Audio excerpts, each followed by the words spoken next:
Introversion. It's a word that carries a lot of weight, but what does it really mean? Let's peel back the layers of this often misunderstood concept. Introversion, at its core, is a personality trait defined by a preference for solitary activities and quiet environments. This preference is not a reflection of shyness or a lack of social skills, but rather a different way of experiencing the world. Introverts are often introspective, thoughtful, and observant. They draw energy from their inner world of ideas, emotions, and impressions. This inward orientation can sometimes make social interactions feel draining, leading to a perceived struggle with communication. But it's important to remember that introversion is not a barrier to effective communication. It simply means that introverts may communicate in a different way than their extroverted counterparts. In a world that often seems to favor extroversion, introverts can feel out of place, misunderstood, or undervalued. But being an introvert is not a disorder or something to be fixed. It's a part of who you are, a part of your unique fabric. And while it may influence how you interact with others, it doesn't have to dictate your ability to communicate effectively. The key to understanding introversion is to recognize its influence on your communication style. Introverts may prefer deep, meaningful conversations over small talk. They may need more time to process information before responding. They may feel more comfortable expressing themselves in writing than in speaking. Understanding these tendencies can help introverts navigate social interactions in a way that feels authentic and comfortable. So, what does all this mean for you as an introvert? It means that while you may face unique challenges in communication, you also possess unique strengths. Your introspective nature and ability to deeply connect with others can be powerful tools in your communication arsenal. Introversion is a part of who you are, but it doesn't have to define your interactions with others. By understanding and embracing your introversion, you can harness its strengths, overcome its challenges, and become a more effective communicator. Communication might seem like a mountain to climb, but remember, every journey begins with a single step. To start, let's talk about active listening. It's more than just hearing the words that are spoken, it's about understanding the complete message being sent. So, the next time you're in a conversation, try to focus fully on the speaker. Don't just wait for your turn to speak. Show that you're engaged. Nod occasionally. Smile and use other facial expressions. Encourage the speaker to continue with small verbal comments like yes and uh-huh. Now on to open-ended questions. These are questions that can't be answered with a simple yes or no. They require more thought and more than a one-word answer. They're invaluable in conversation because they open up the discussion and show listeners that you are interested in them. For instance, instead of asking, "Did you like the movie?" try, "What did you like about the movie?" Or, "How did the movie make you feel?" Remember, it's not about interrogation, but about sparking a genuine conversation. So weave these questions naturally into your discussions. You might be surprised at how much more dynamic your conversations become. Finally, don't forget to share your thoughts too. You have unique insights and perspectives that others can learn from. Start with small confessions, an opinion about a book, a thought about a current event, or your take on a philosophical question. As you grow comfortable, you'll find yourself sharing more and more. Communication, like any other skill, can be developed over time. It's not a race, but a journey. Don't be disheartened if progress seems slow. Remember, every dialogue, every conversation is a step forward. Embrace the stumbles, the awkward pauses, the missteps. They're all part of the process. With practice and patience, you can become an effective communicator. You'll find that the mountain you once thought was insurmountable has turned into a path, leading you towards meaningful connections, personal growth, and a world brimming with possibilities. As an introvert, you possess unique perspectives and insights. It's time to let them shine. The world is a vibrant tapestry of thoughts and ideas, and your contribution to this mosaic is vital. Your voice, your ideas, they matter. The beauty of self-expression is that it comes in many forms. For some, it's through the written word. Writing allows you to articulate your thoughts, to sculpt them into something tangible. Others find their voice in the intimacy of one-on-one conversations, in the sharing of thoughts and experiences in a personal setting. Art, music, dance, these too are forms of expression. They're nonverbal, yet they speak volumes.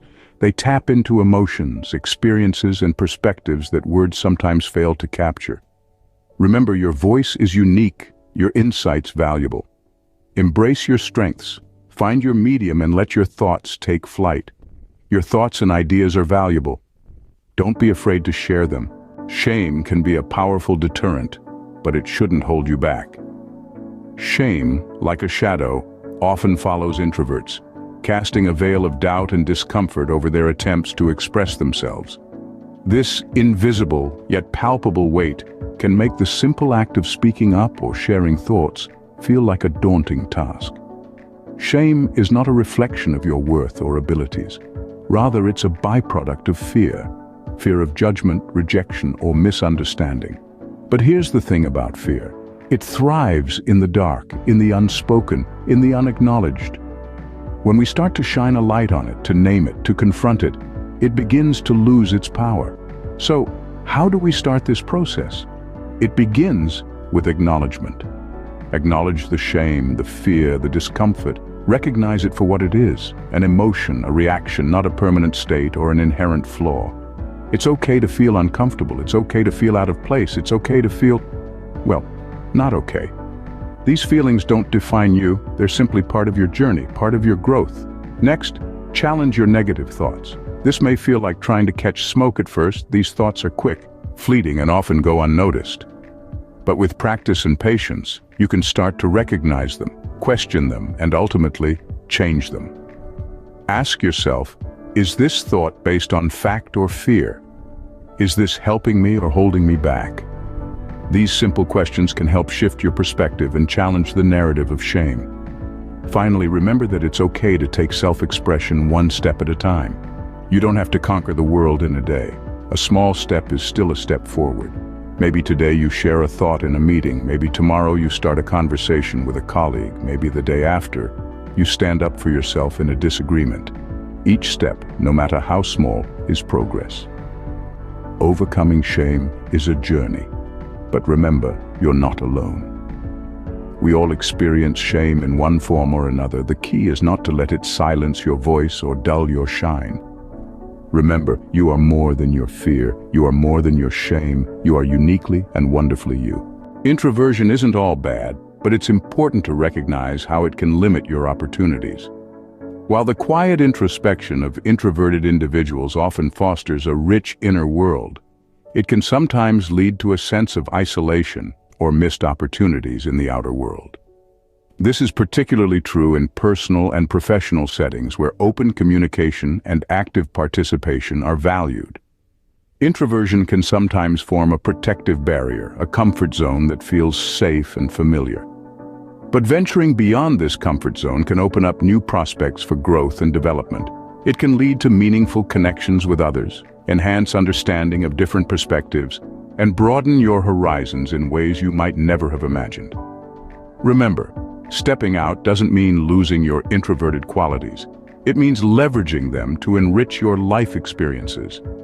Breaking out of your comfort zone is a challenge, but the rewards can be life-changing. Vulnerability may seem scary, but it's a strength, not a weakness. These words, though simple, hold a profound truth. Embracing vulnerability is about opening up, about letting others see your authentic self. It's about sharing your experiences, your fears, and your dreams. In a world where we're so often encouraged to put on a brave face, to hide our fears and insecurities, being vulnerable can feel like a radical act. But it's in this vulnerability that we find our strength. It's here that we find the courage to express ourselves honestly and authentically. When we allow ourselves to be vulnerable, we open the door to deeper connections. We let others see us for who we truly are, not just the image we present to the world. We give them a glimpse into our inner world, our hopes, our dreams, and yes, our fears too. And in doing so, we invite them to do the same. This is not to say that vulnerability is easy.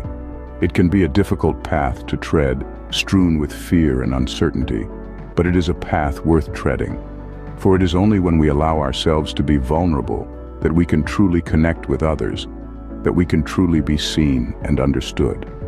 Being vulnerable also helps us to overcome fear. Fear of judgment, fear of rejection, fear of not being enough.